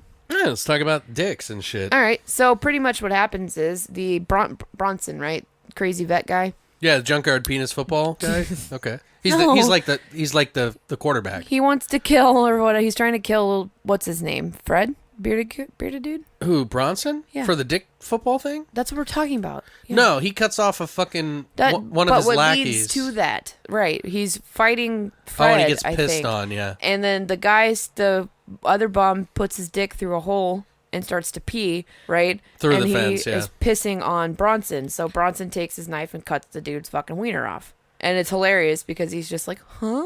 Right. What? And like he's like, did nothing there as he's peeing. Yeah, And and he's all then confused. he like goes back for a pass. Yeah. Then they literally play like football keep away with this guy's dick for like a good like 3 minutes. Yeah. It's hilarious. I think one of my favorite parts during that whole segment is when the girl like hides it under her doll, Yeah, she tries to keep it. and then fucking Bronson's like, "Hey, excuse me, Which like what is the fuck?" Better than what I thought she was going to do with it, because Right. the way that movie was going or had already gone, I thought she was going to take that and fuck herself with it. Oh my god, That's what I thought she was going to do. You thought it was that bad? Yes. That's pretty far. Well, that's right, because it had already, all that crazy shit had already happened. It had already gone down. There was a corpse that got fucked, like a chick got but gang they didn't raped, show like, any like sex.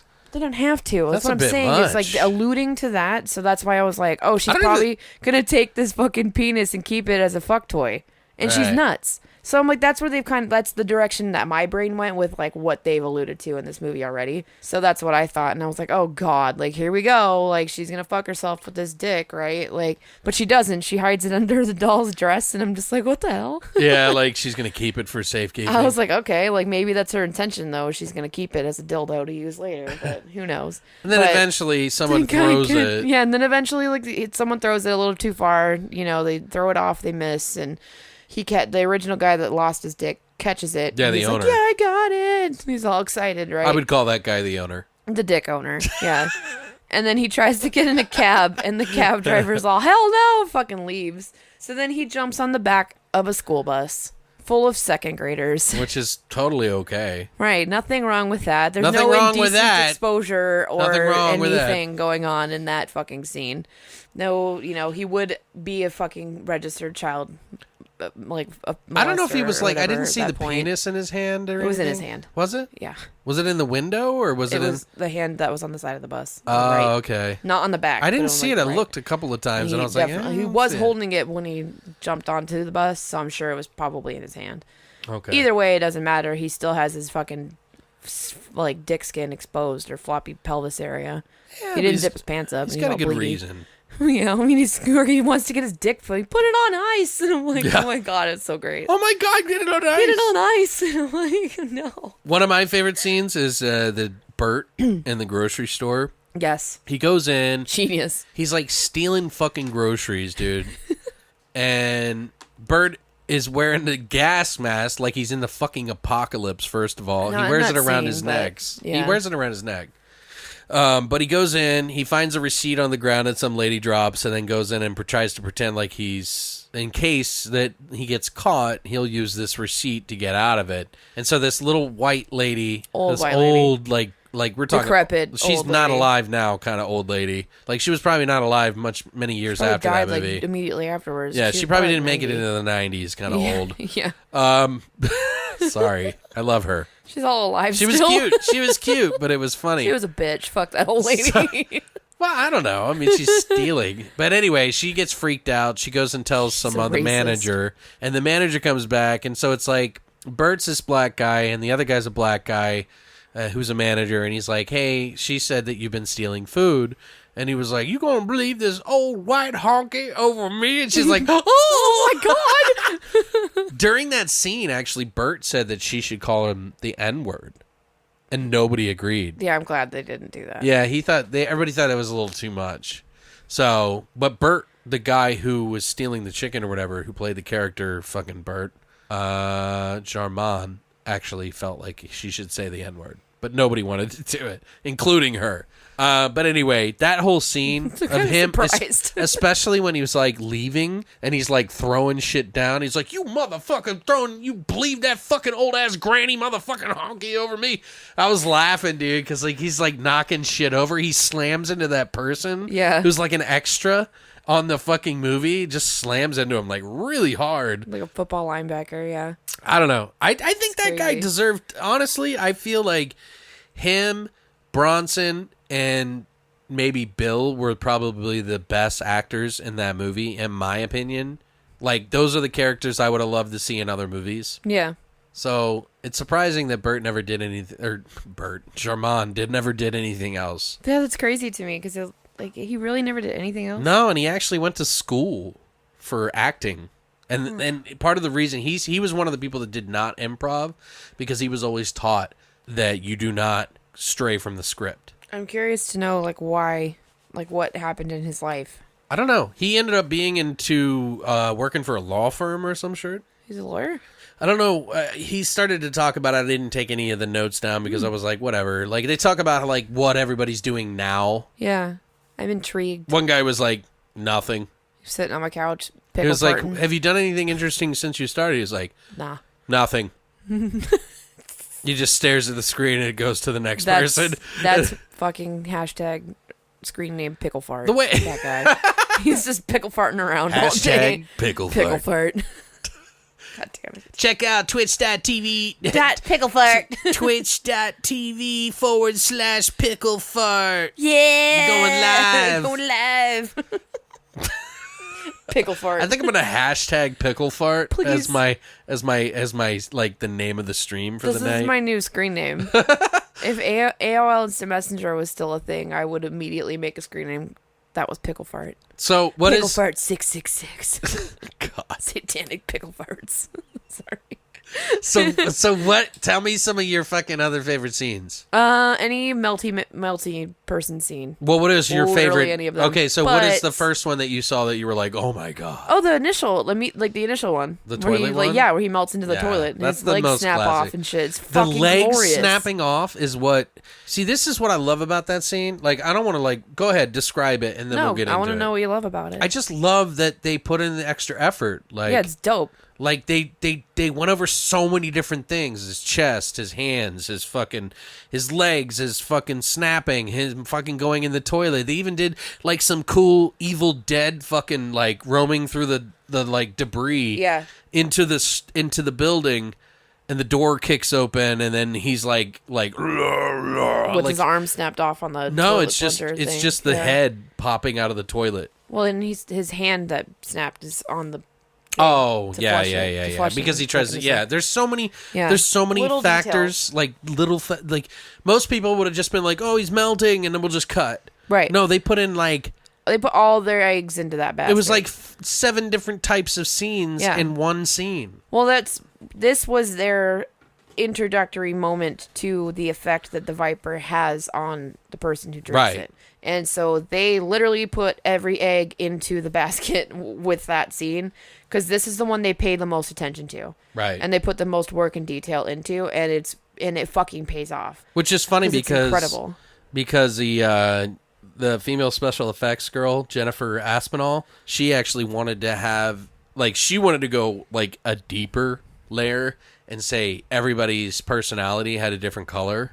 Oh, I like that. And then, you know, like, depending on your personality, you would bleed a different color. I like that. But they just kind of made it random. Yeah, so but I like that idea. She said it got thrown aside. I cool. totally understand why, because that's a lot of logistics and, like, deep thinking for something that really doesn't need to matter. But it is, I like that she put in the extra effort for sure.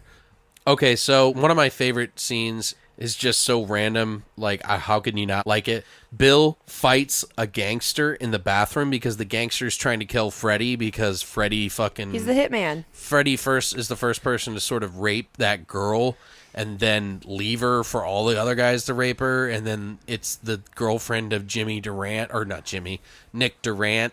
And so they find out who he is and that he lives in the junkyard, and they try to kill him. And then Bill, the fucking cop, shows up at the same scene at the same time as he's chasing him out of the bathroom. And he goes in there, and then the fucking gangster's like, "I'll shoot you dead right here."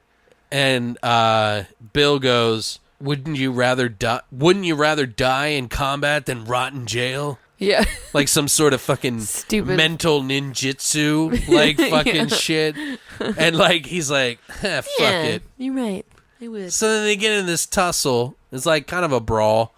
And then like, he beats the shit out of the gangster and then fucking throws his head into the fucking urinal and then pukes on him. Like, sticks his finger in his throat and pukes on the dude's head.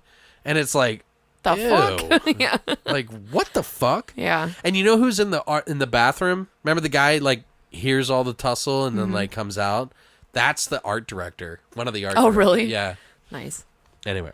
That's the guy whose stomach explodes, right? No, it's a different guy. Oh. They have the same They do look the balding same. pattern. Yeah.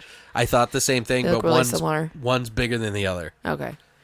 The exploding guy looks really familiar, too, by the way. The popping bum? Yeah.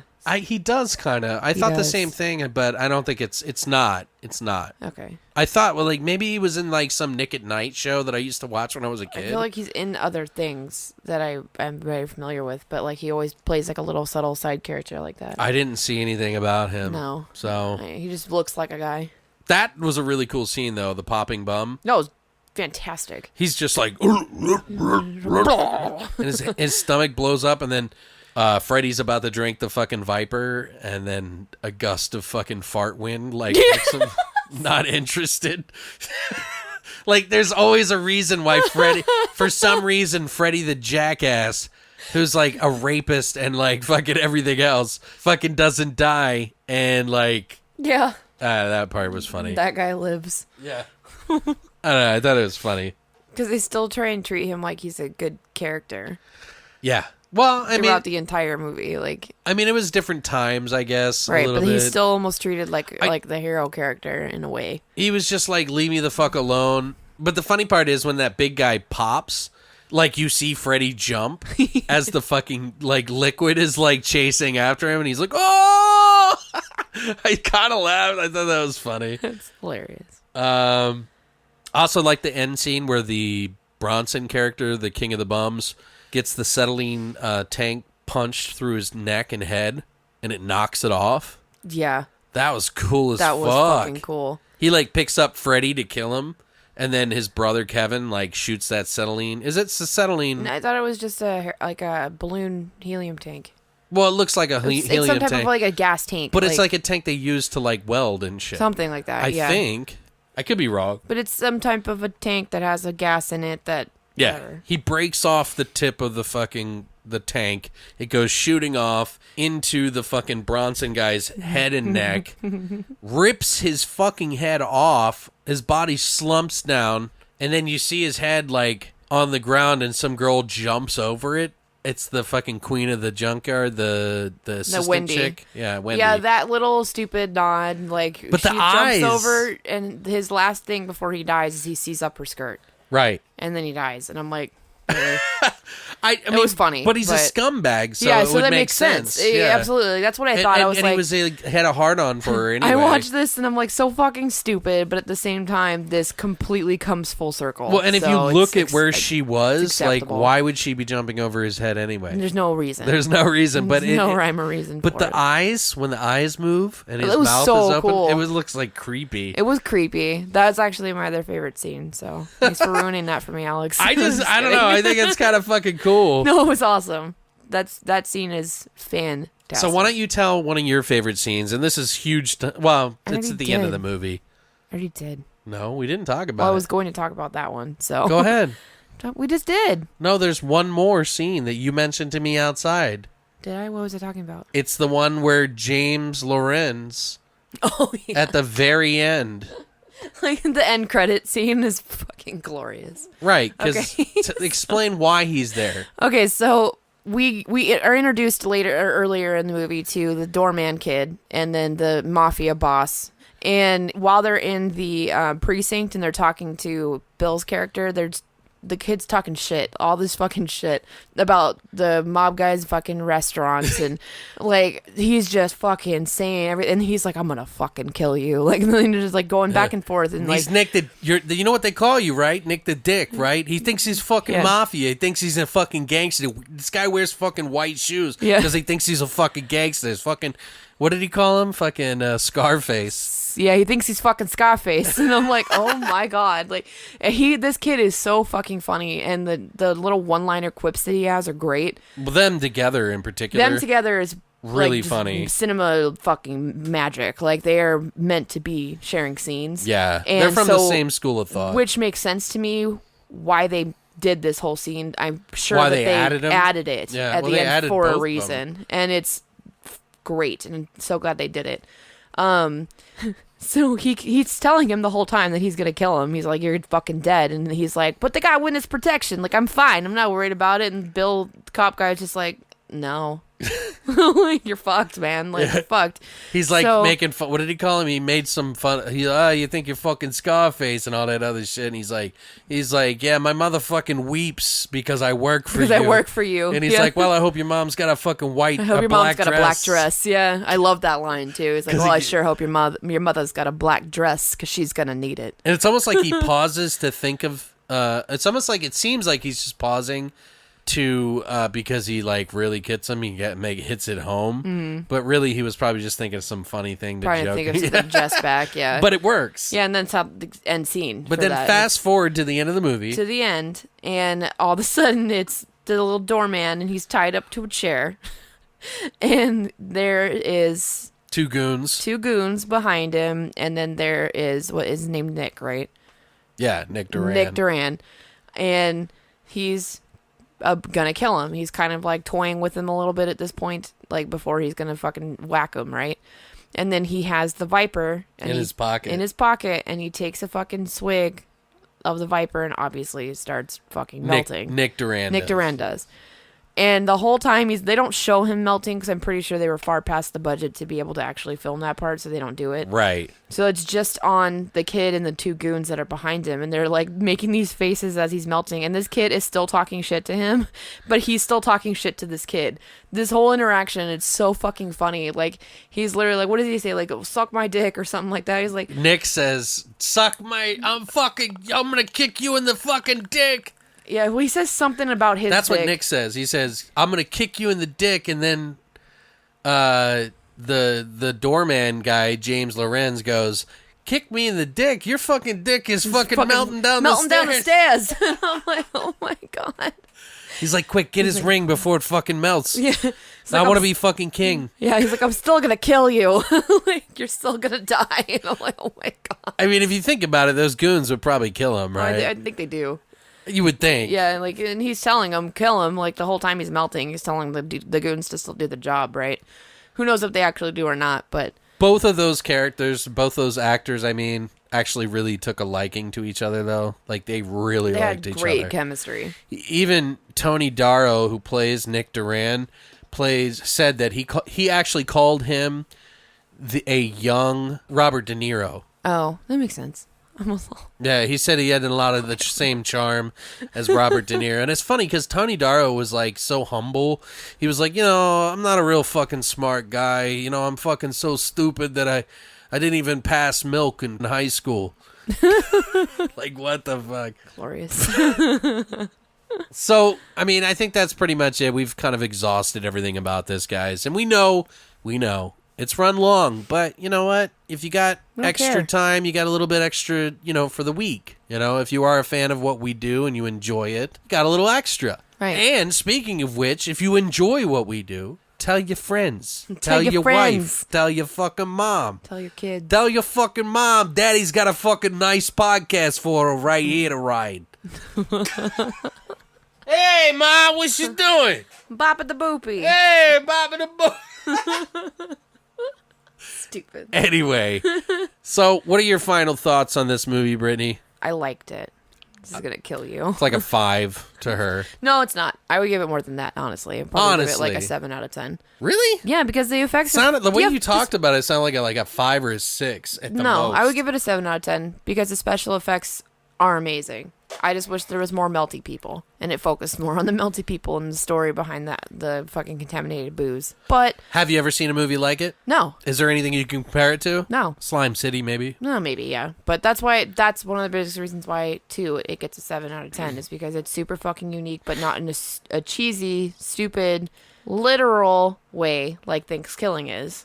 It stands on its own. It's a different category. Yeah. This is one of those movies that you can't categorize very easily. Right. So to give it like a 10 in the category, it would be a 10 in its own category because there is no other category. I really don't even... The only way I feel like it classifies as horror is because of the gore scenes or the melty scenes and stuff in the... I think it blood fits and in guts, there. but to me, it's not a horror movie. The antagonist is the inanimate fucking right, Viper. which I love that. So yeah. That's one of the most unique things about it. I think a sequel for this movie would have ruined it, honestly. I agree. I would love to see somebody try to do it, but I don't think that anybody would ever give it the amount of budget that it would need to make it a good movie, and it would look too pretty and it would look too perfect, and I don't want him to touch it. I would never. Yeah, it's fine as it is. Yeah, someone's probably going to remake it now within the next 2 years and ruin it. My personal final thoughts on this is, first of all, you guys already know I'm a fucking fanboy of this film. It. Even with its less tasteful and probably depraved moments for most of the majority of people. Why do I feel this way? Because personally, as I've mentioned many times before, there is nothing like it. The tone, the characters, it's completely unique. Mm-hmm. The people in it were too. It's a kick-ass movie. If you haven't seen it and you love special effects and you just like to have fun and not necessarily... It's done well. Like, there is some really good work in this movie, like, from a lot of different angles. So I hope that if you watch it, you'll see that too, and you can overlook maybe some of the, questionable moments that maybe some people might not look at properly. Or not, I wouldn't say properly, but I might not be able to get past. Yeah, they might not be able to get past it. I don't think it necessarily glorifies rape. I think what they're trying to say is that there's this underworld that's seedy, and it's kind of like what we expect to think of bums, right? More than it is about glorifying some sort of fucked up shit. But anyway, with that said, fuck you. Not Brittany, you guys. I'm kidding. We hope your mother has a black dress because she's gonna need it. No, but guys, excellent quote. We're gonna fucking kill you. Guys, I hope that if you do celebrate anything this week, I fucking hope you have a blast with your family, your friends, or even by yourself. I know that, I've had many a misfit Thanksgivings and misfit Christmases because I'm like a lone soldier out here. We won't judge you if you stuff your own turkey. Yeah, and then if you want to stuff mine, I'm all about it. Alex was inviting you to stuff his turkey. Yeah, check with Christina first. She'll be cool with it. That's fine. But guys, thank you so much for stopping by. Share the fucking shit out of this. Give us a fucking rating and review on iTunes if you get a chance. And we always appreciate that shit. We love you guys. Stay weird, monsters. Go!